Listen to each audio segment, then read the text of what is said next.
kapatiran, awit ng katapatan, awit ng samahan, awit ng kaibigan na maaasahan, lalo na sa kaisipan. Meron kaming samahan na hindi may tatanggi, at kahit sa buong mundo kaya kong ipagmalaki.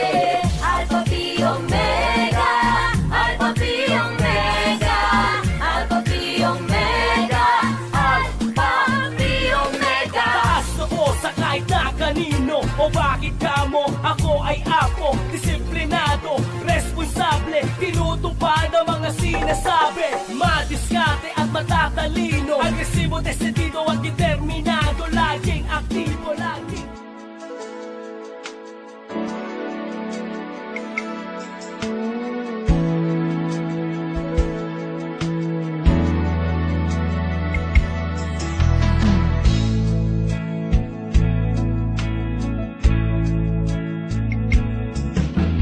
Pagpasok sa kolehiyo, pachope-chope pa.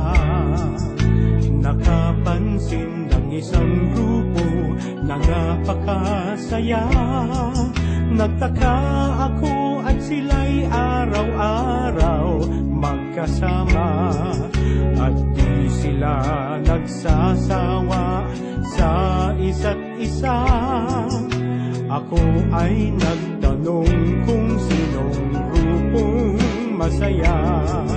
Hindi pala barkada at fraternity pala, at Alpha Phi Omega ang tawag sa kanila. Kaya pala mabigat ang samahan, apo pala.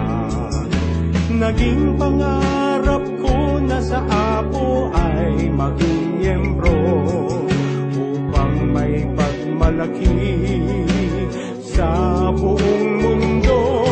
Na ako'y apo, pusong apo, isip apo, isigaw mo sa mundo. Ako'y apo, purong apo, kilos apo, nais kong malaman nyo.